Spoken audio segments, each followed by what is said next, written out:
시청자 여러분 안녕하십니까? VOA 뉴스입니다. 미군 전쟁포로 실종자 가족 연합회가 2차 미북 정상회담에서 미군 유해 송환을 다시 논의해야 한다고 촉구했습니다.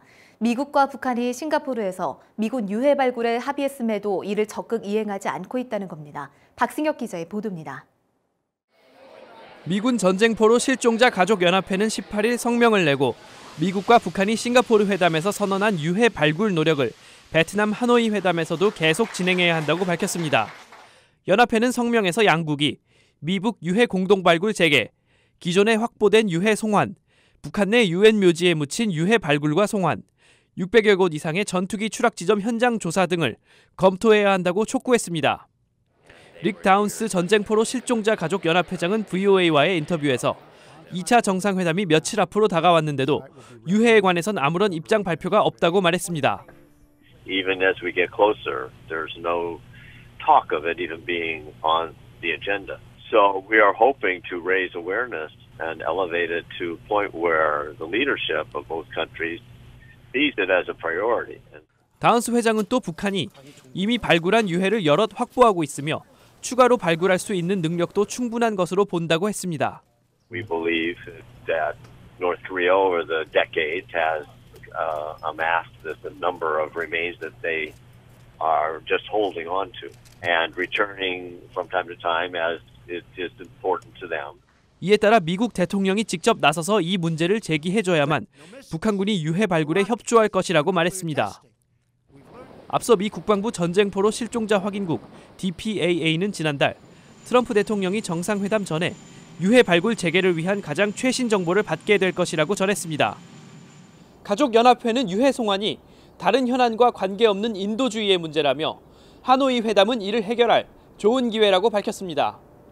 VOA 뉴스 박승혁입니다. 2차 미북 정상회담을 앞두고 북한이 취할 비핵화 조치와 그에 따른 상응 조치 중 제재 완화가 어떻게 이루어질지 관심이 모아지고 있습니다. 미 의원들은 북한의 완전한 비핵화 전까지 제재 완화는 없다는 단호한 입장과 북한 조치에 따라 가능하다는 의견이 나옵니다. 김칸희 기자입니다. 테드 요호 공화당 하원 의원은 북한의 완전하고 검증 가능하고 돌이킬 수 없는 비핵화, 즉 CBID 이전에 대북 제재 해제는 반대한다는 입장을 재확인했습니다. 1차 미북 정상회담에서 도출하지 못한 비핵화와 검증이 합의되고 비핵화 조치와 국제사회의 검증이 완료돼야 제재를 해제할 수 있다고 강조했습니다. But I'm not in favor of releasing any sanctions until we have the final definition and then the proper steps going to make sure they've done that. 북한이 구체적 비핵화 조치가 없다면 정상회담을 취소해야 한다고 밝혔던 코리 가드너 의원은 지난해 말 제정됐던 아시아 안심법을 상기시켰습니다. 북한의 완전한 비핵화 이전의 대북 제재 해제는 이뤄질 수 없다는 것입니다. U.S. law is very clear. Only upon complete, verifiable, irreversible denuclearization will sanctions be lifted. 가드너 의원은 앞서 VOA와의 인터뷰를 통해 북한의 완전한 비핵화 이전에 정부가 일부 제재를 유예하거나 완화하려 한다면 강력히 반대할 것이라고 밝힌 바 있습니다. 반면 브래드 셔먼 하원 의원은 북한의 조치에 따른 최소한의 조건으로 대북 제재를 완화할 수 있다는 입장을 내비쳤습니다. 북한은 1차 미북 정상회담 이후에도 14개의 핵무기를 만들 수 있는 핵분열성 물질을 생산했다며 처음부터 완전한 북한의 비핵화를 이루려는 목표보다 단계적 비핵화로 접근해야 한다고 밝혔습니다. At a minimum, we have to keep and maintain the sanctions until we have, if North Korea limited to a limited number of nuclear weapons that are highly and intrusively monitored. 완전한 비핵화 전에 제재 해제는 없다는 의회의 강경한 원칙은 변하지 않았지만 북한의 태도에 따라 일부 제재 완화 가능성이 거론되고 있습니다. VOA 뉴스 김칸입니다. 북한에 의한 납치 피해자 가족회와 지원 조직인 구출회가 김정은 국무위원장에게 보내는 공개 서한에서 납북 일본인 전원의 즉각적인 일괄 귀국을 호소했습니다. 이들은 17일 도쿄에서 회의를 열고 모든 납치 피해자의 즉각적인 일괄 귀국이 실현되면 북일 국교 정상화에 반대할 생각이 없다며 귀국하는 피해자에게 북한 내의 비밀도 캐묻지 않겠다는 입장을 발표했습니다.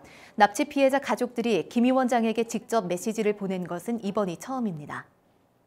러시아가 지난해 12월 북한에 이례적으로 많은 정제유를 공급한 것으로 확인됐습니다. 유엔 안보리 대북제재위원회는 러시아가 6,983톤을 지난해 12월 대북정제유 공급분으로 보고했다고 최근 밝혔습니다.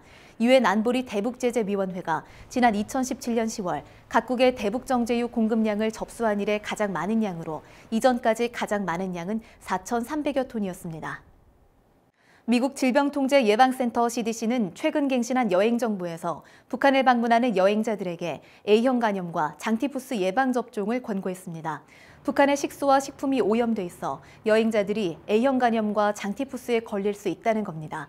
질병통제예방센터는 또 북한에 머무는 지역과 기간에 따라 일부 여행자들은 일본 뇌염, 말라리아, 광견병 등에 걸릴 수 있다고 지적했습니다.